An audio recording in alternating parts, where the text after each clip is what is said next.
Okay, last week we made the tree armature out of wire, the skeleton, so to speak, and this week we're going to put on the skin and the flesh and the fat,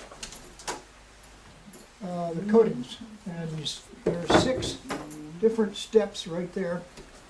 And that's the reason why this is a demo rather than a hands-on. You can see how many I would have had to make if for 6 for everybody. So you'll have to watch and listen, and as we complete each step, I'll pass it around so you can look at it up close. Basically, pass this around, that's what we want to end up with. Generally, that's a little bit bigger size, but it'll demonstrate what we want to do. And the tools and materials, you need something to mix your coating mixture in. You need a stirring rod. You need a number 3 or number 4 soft bristled brush. And a texture shaping tool, which is this little scraper here, the brass. You need some craft store type of tacky glue. This is a AC Moore store brand ordinary tacky glue, which they stopped making. They don't make it anymore. It was the cheapest one. This is a typical original Aleene's tacky glue. You want plain tacky glue.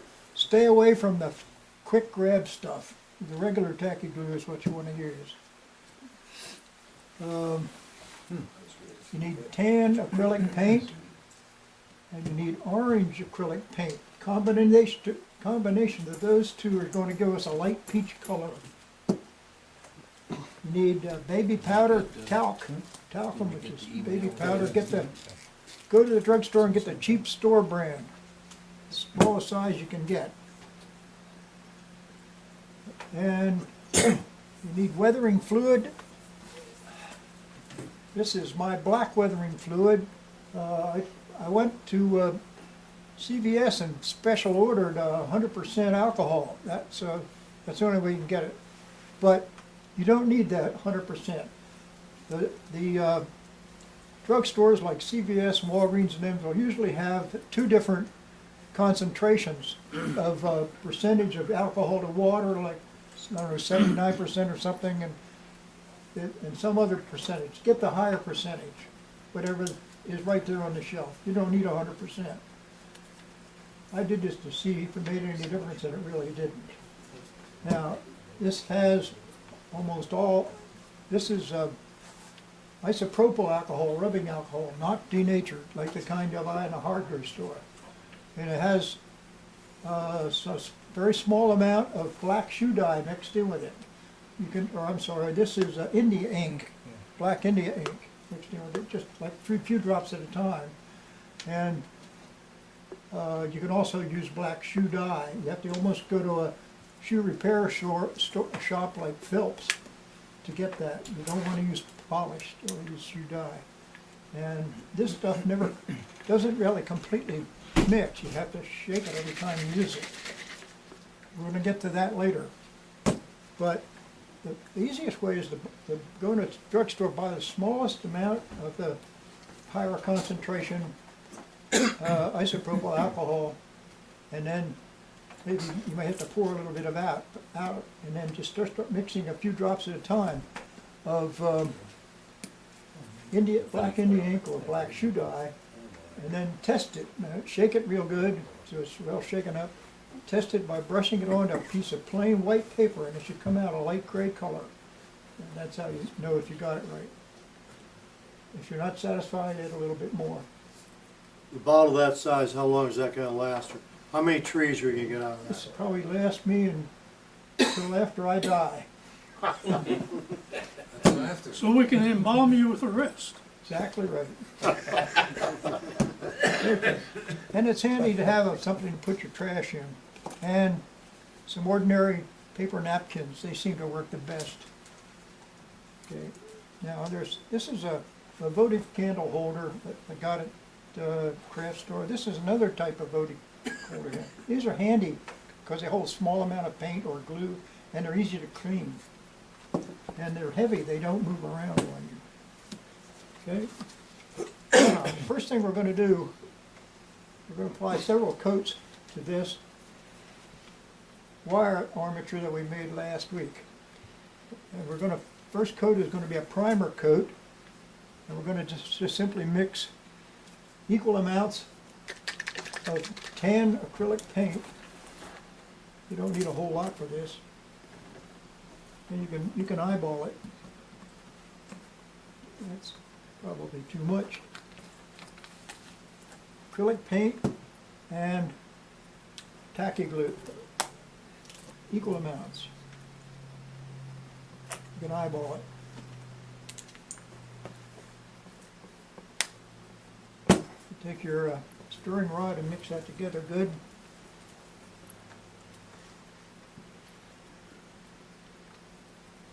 It's thoroughly mixed.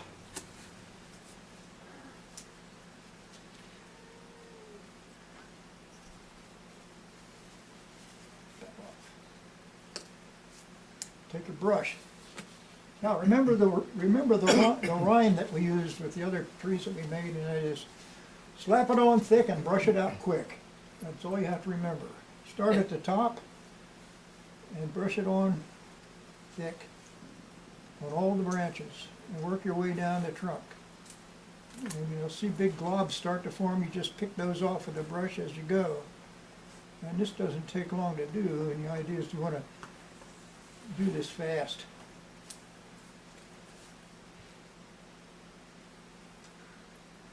And as you go down, you can pick up the extra out of the crotches and scrape it off on the trunk and keep on going down. You might get little blobs out on the end branches. Pick those off with your brush and scrape it off on the trunk and the main branches and just keep going down. You're going to go fast. You just want to get a coat on here, a primer coat, so that you have something for the other coats to stick to. Now somebody could ask, well, why don't you use a spray paint? Well, you could, but most of your spray paint is going to go somewhere else besides on this tree. That's why I like to use a brush. I like to have kind of an intimate relationship with a tree by brushing it on. A tactile feel.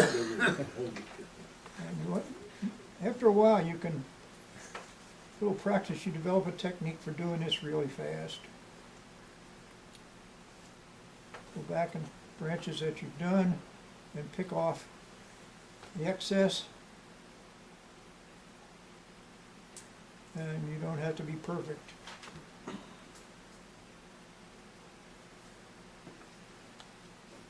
In a lot of ways, a lot of things in nature are very forgiving.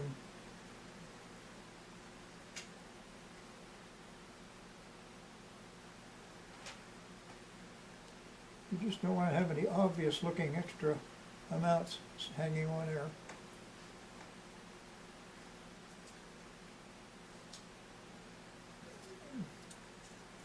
When you come down the trunk,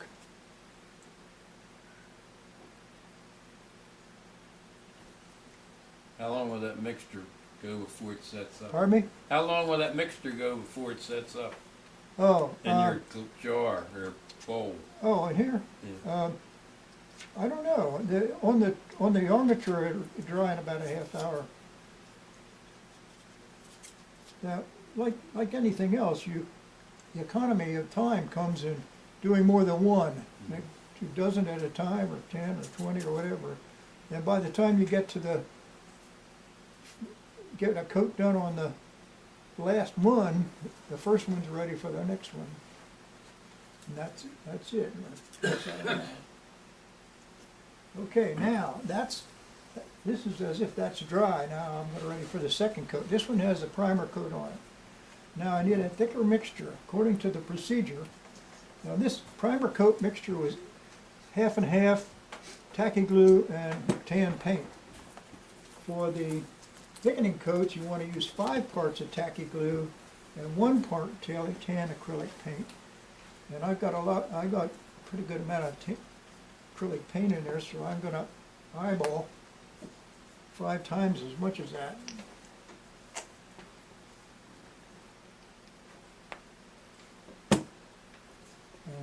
And stir it, and plus you want to add 3 parts of talc, your baby powder. And you just eyeball that.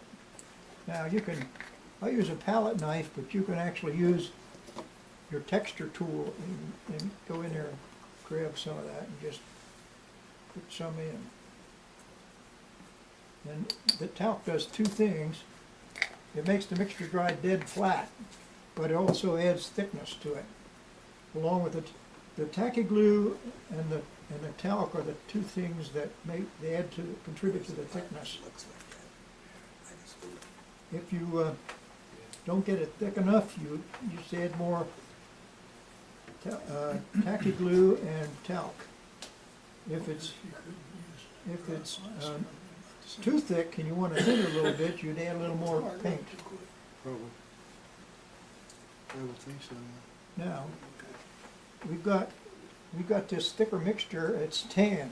We want to make it a light peach color, so we're going to take a few drops of orange.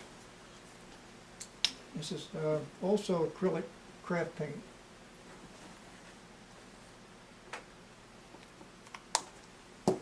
And mix that thoroughly until it gives you a light peach looking color.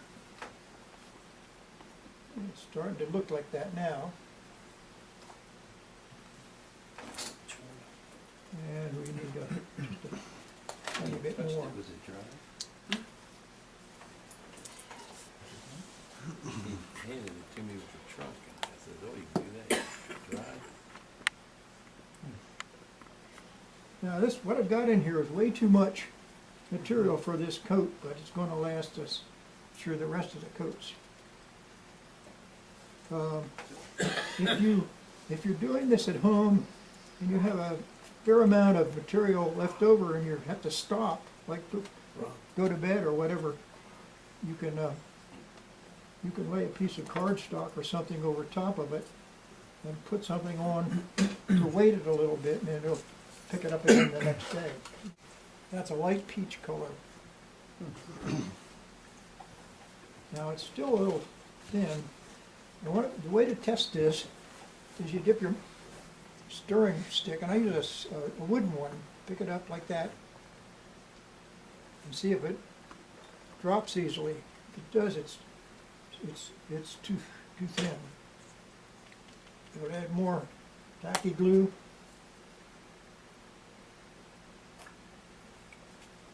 And more talc.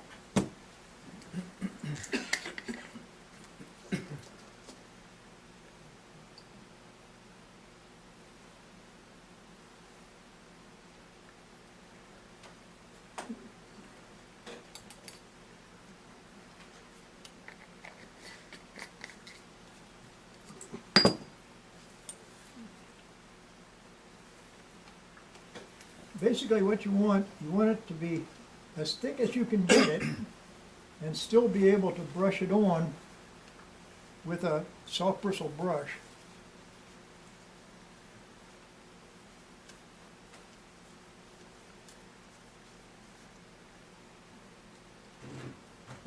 Roughly about the consistency of mayonnaise.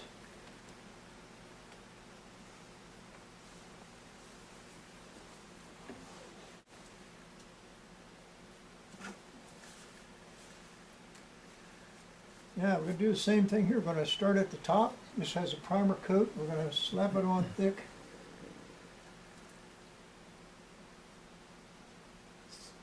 Give it as much as the brush will hold. Slap it on there thick.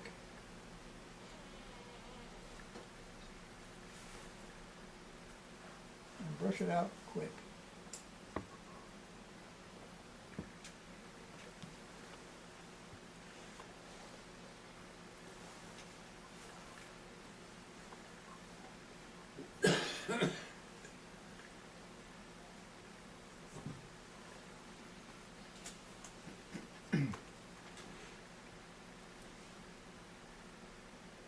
I've done some experimenting with making figures out of twisted wire, people.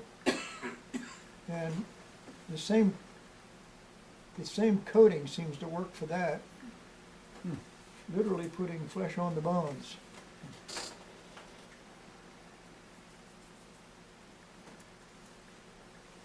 Just work as quick as you can and cover all the branches and the trunk as you go down.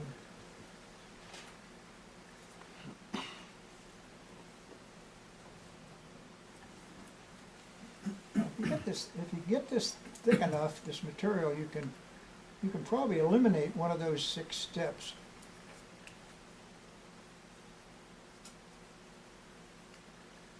Now we'll go back and pick off the excess. Just make sure you get it on the top and the bottom of the branches. You want to pick the excess out of the crotches too. You don't want to have it in there.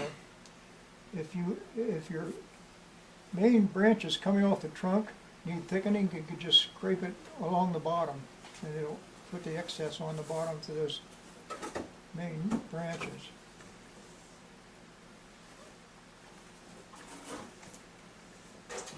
How many do you usually do at a time, Dick? I usually do about 8 at a time.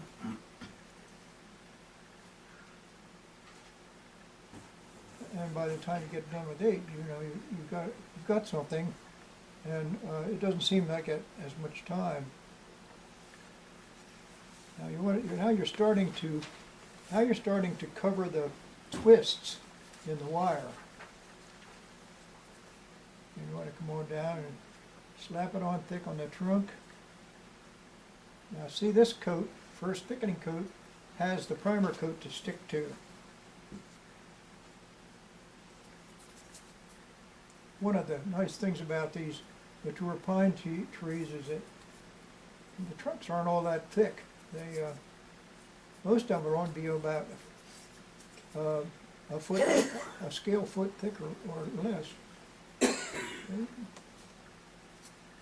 Now I think I've got that. Fix that around. And now we have this one, which is that one to start with. And we're going to continue. Start at the top, slap it on thick. Like I said, if you do about 8 or 10 of these at a time, by the time you finish the 8th one, the first one's ready for the next step.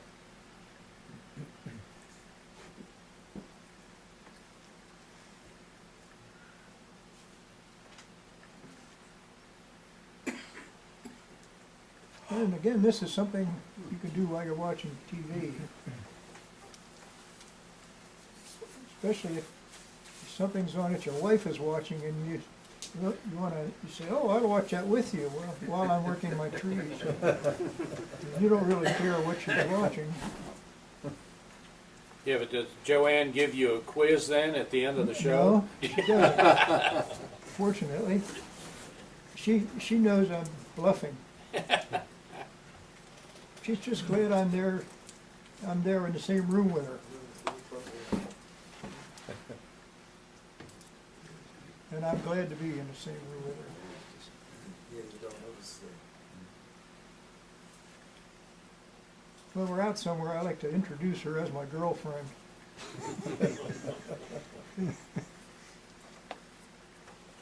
And you know what Jeff always says? You can bring your wife or your girlfriend, but not both. That's true. Now here's where we're going to concentrate on thickening up the trunk a little bit more.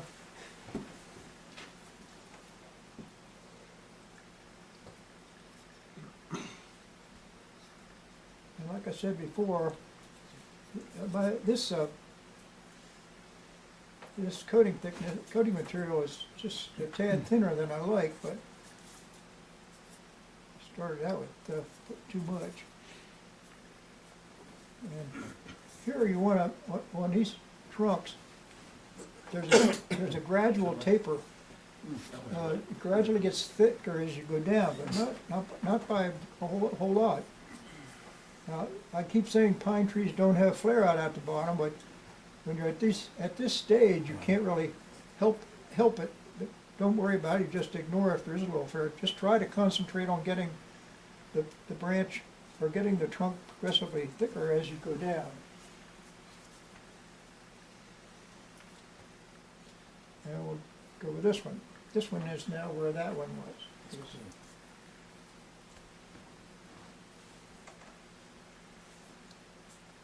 I urge you to try this yourself.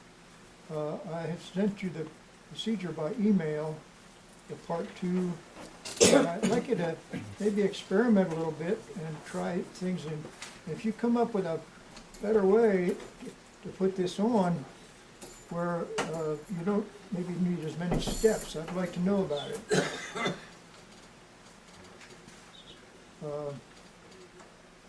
I don't pretend to know everything, but I rely on other people to try things and see if you can come up with improvements of the techniques. Yeah, today I got one.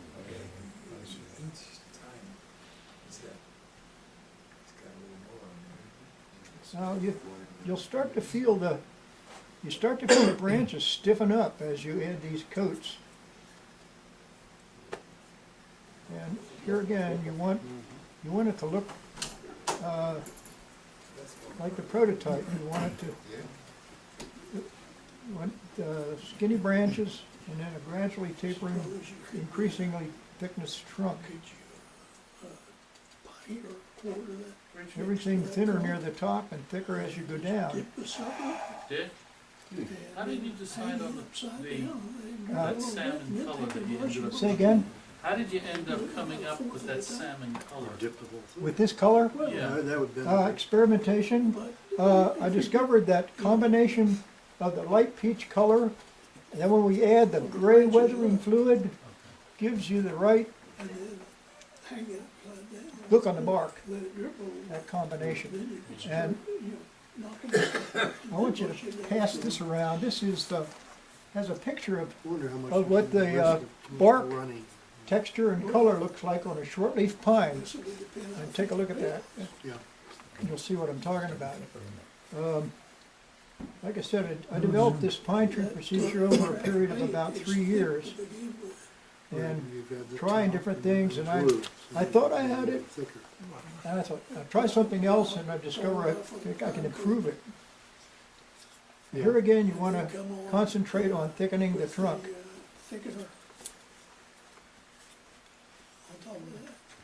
Now, what I neglected to say was, after the first or second thickening coat, you really only need to concentrate on the trunk. Once you've pretty much hidden the twists in the wire on the branches, then you can concentrate all your efforts on the trunk, and that saves you some time. Now this one, this one's got a little bit thicker branches. That won't hurt. It will help from the standpoint of making the tree just a little stiffer and a little more robust.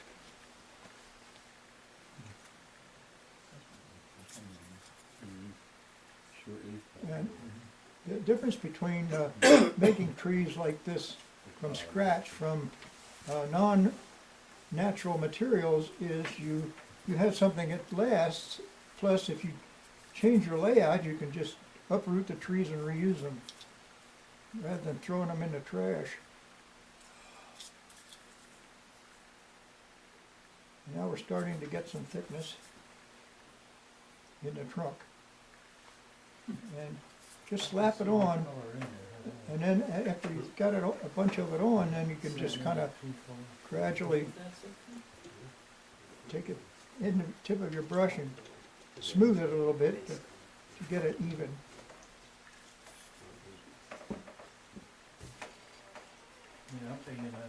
Yeah, the thing is, you want to get the trunk thick enough that it's fairly smooth. You don't have any wire twisting. I will do this one more. This time I'm only going to thicken the trunk. I should have done that on one or two of those others. I'm going to start up about 3/4 of the way up. and just work on the trunk and the main branches, and pick off the excess and keep on coming down.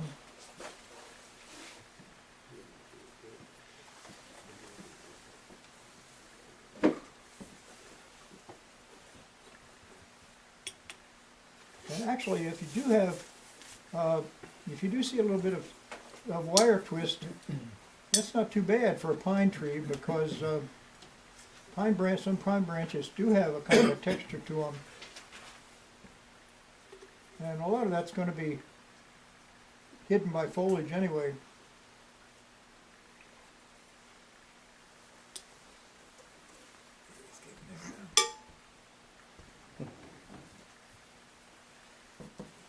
Now you can, these trees are specifically made to resemble like shortleaf pines, common here in the Piedmont. But you can modify your wire armature and to some degree the coatings to make it look like some other kind of pine or fir or whatever, like say in the West.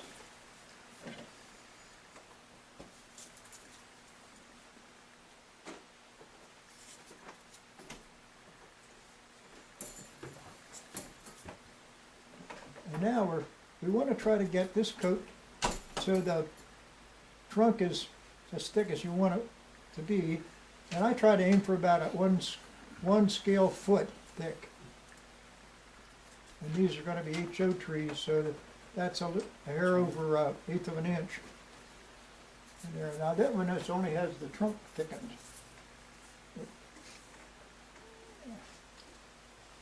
Oh, I'm sorry, I gotta do something else on this one. This one requires a texture coat. Okay. This is going up to the texture coat. And you can see the texture on the prototype in the picture that I'm passing around. On this one, I got a little ahead of myself. So I got the texture coat on. Now I have a texture tool, which there's a picture of in the procedure, has small sawtooth shape cut on one end and a larger sawtooth shape cut on the other end. We're going to use the small one for the vertical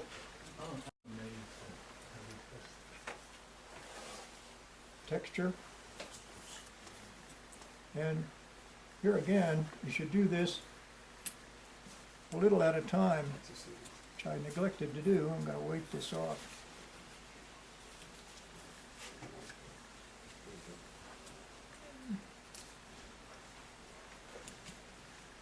Starting up in the maybe 2/3, 3/4 of the way up in the near the top or the upper parts of the branches of the trunk.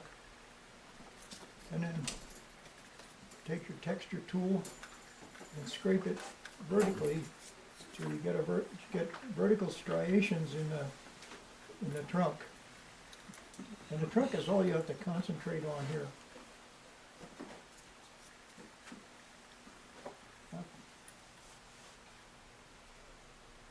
Where'd you get the texture tool?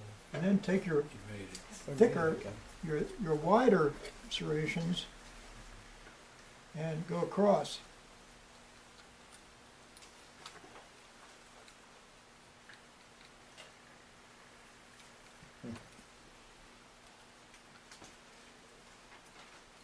You just want to get a rough texture. Ideally, you would want to have some kind of rectangular, scaly looking features like on the picture I passed around, but you can't always do that. And you do about an inch and then scrape it and then do it down another about an inch on the trunk and do it again. Start with the small serrations, vertical,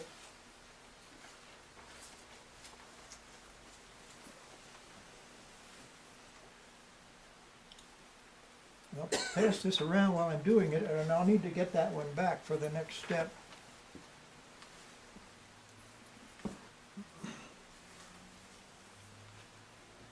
After you do the vertical, then you go and do the horizontal with the coarse teeth. Like that.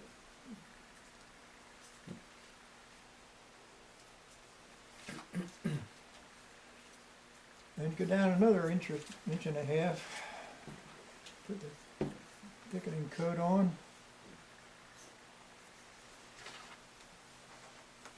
Take your tool, you have to keep wiping this off to get the, clear it out.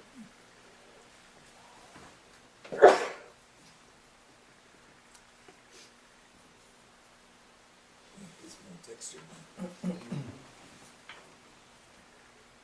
Then you take your coarse teeth and go horizontal.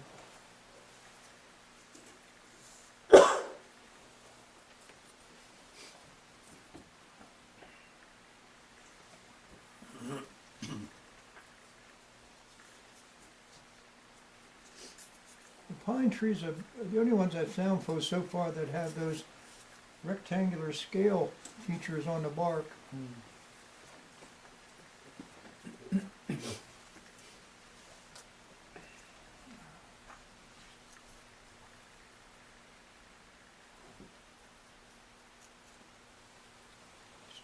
Fine teeth, do the vertical.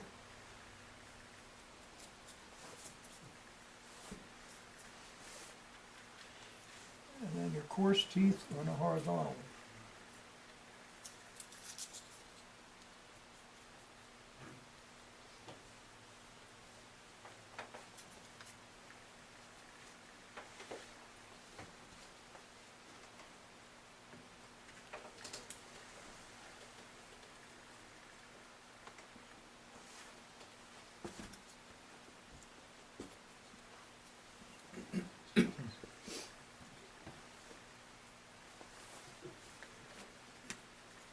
And finally, the last part, the lower part of the trunk.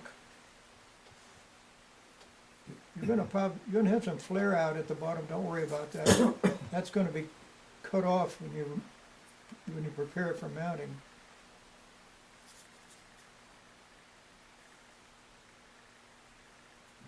Okay, you gotta put that on fairly thick. Take your fine teeth, scrape vertically.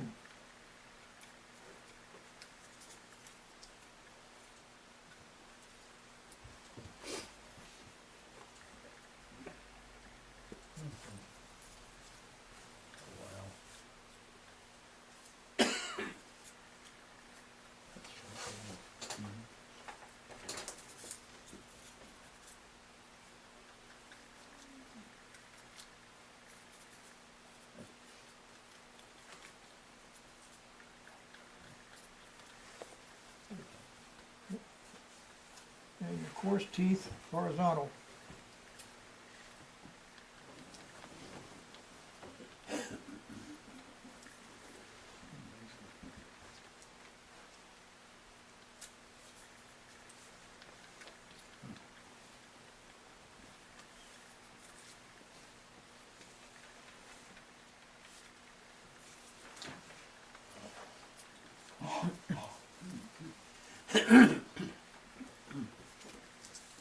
Okay. Now, where's the one that I passed? Right here. Ah, good, This was okay. made it back. Now, Full this circle one, of it. this one has, everybody see the texture on that one? Yeah. Yeah. You're gonna be darn lucky if you get the rectangular scales. That's Right. right. You want to at least get it to look rough, not smooth. Okay. Lots. Now, what we're gonna do is apply the color coat. Outside work to do, but no maintenance to do inside, so That's right. I guess Okay. you can do that. Now, if I can ask someone, take this over to the sink and wash it out good for me. Yeah, let's see where this goes. Richard? There's not like 3 or 4 coats of that. Pardon me? That was like 3 or 4 coats of that, Yeah? that mixture that you were putting on, that's 3 or 4 coats, or 4 coats? I got a little ahead of myself. The primer coat goes on all the branches and the trunk. The first thickening coat goes on all the branches and the trunk. And from then on, any thickening coats go only on the trunk. Oh, okay. Okay. Like I said, I got So ahead you're of myself forming the there. trunk. is what Pardon me? You're forming the trunk. Yes, and as you add it, you gradually add more to it as you go down towards the bottom. So you get it this nice, even taper. Thank you. Now, this is the peach-colored textured coated armature. Now, all we have to add to this is the gray weathering fluid to give us the final color. Now, I'm going to use this other container, and I'm going to take my weathering fluid and shake it. What happens is it settles out. The dye settles to the bottom, and then it's thinner. And some people take advantage of that when they put it in a container and they let it settle. And if they want just a little bit, they'll just dip it part way. If they want a lot of weathering, they'll dip it all the way down. So what I'm going to do is just shake it and pour some in here. Don't need a whole lot.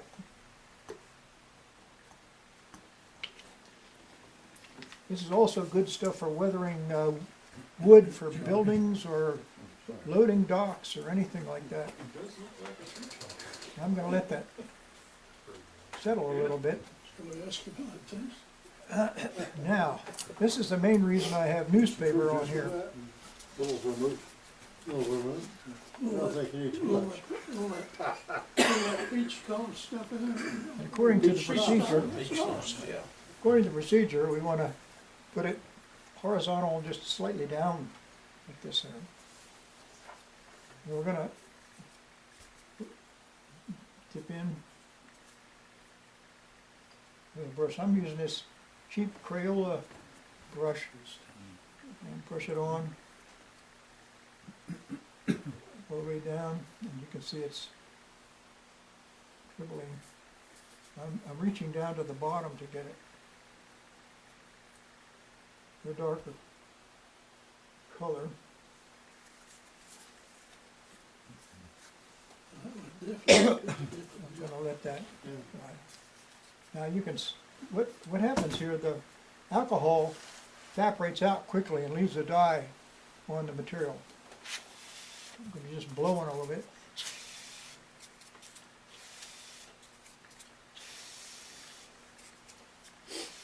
Speed that up. Now, pass that around, look at that, that's one coat, and it's not quite enough.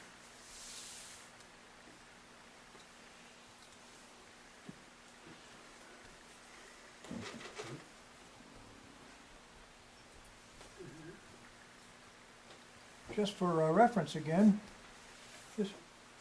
this is a finished one, pass this around. It's hard to control. I never tried it, and I don't think it would work because, well, if you did it right after you shook the bottle, it might work. Yeah. It might, I don't know, but since we still need to keep the base on, well, if this was wide enough to dip the whole tree with the branches What I'm in. talking about, essence would be to dip the whole that. thing and then hang it. Oh, in fact, what you want to do is try to keep it horizontal until or close to horizontal until that coating dries, until that dye, the gray weathering fluid dries. It would seem that That's not quite enough. So now I'm going to dip down cut your section of the dye from the bottom and put another coat on. Do it quickly.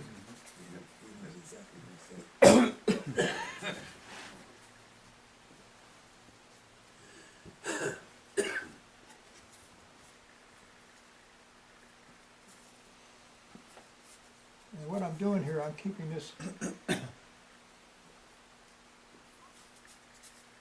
more or less horizontal as it dries, and then you can rotate it a little bit.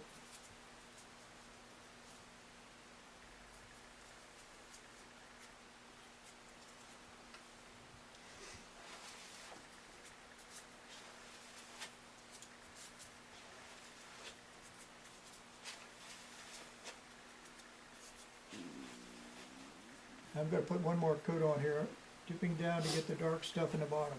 So you think you can mix trees, huh? So you think you can mix trees?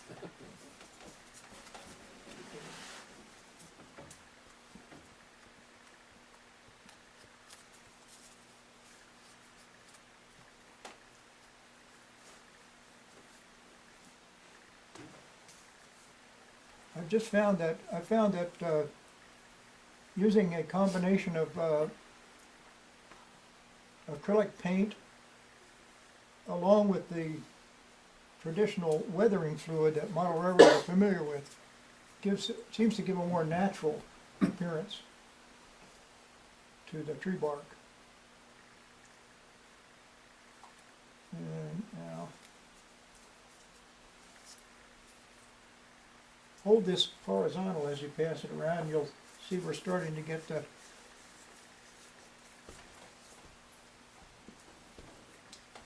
what I call color texture.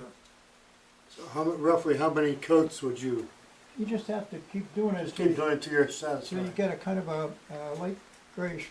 I say in my procedure that the shortleaf pines have a kind of a reddish looking combination reddish grayish looking bark, but any distance they all look gray, so that's really what you shoot for. Now, I also say in my procedure at the bottom,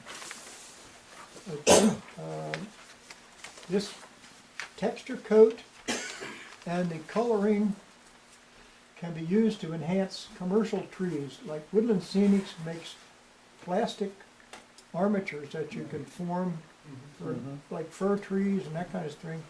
Then you put a thickening coat, texture coat, and coloring on those, and enhance the way they look. Do you use Yep. a primer? Pardon Do me? you use a primer? You don't need a primer, no. Okay. You just start with the thickening coats and the texture, or you actually just start with a texture coat, Okay. yeah, and then the coloring. And also, the time-saving tip. The complete procedure is intended for crafting detailed foreground trees that are look close up. If you want less detailed middle ground or distant trees, you'll only complete sections A and B, which is the primer and the thickening coat, and apply the weathering fluid without trying to texture or anything else.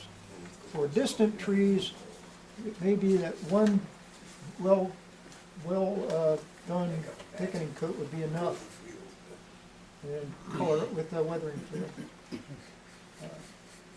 So it depends on whether you want it for foreground or further back.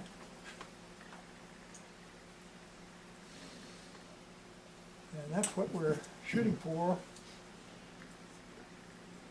A bare naked tree with the right color. And next week, on part 3, we will put the foliage on. Complete the tree, and we'll start with everybody that will start with a completed armature with the coatings like this, and the first foliage coating will already be applied, which is very simple. I'm going to demonstrate that. And from then on, you're going to finish the tree yourself. So then you get to keep the tree.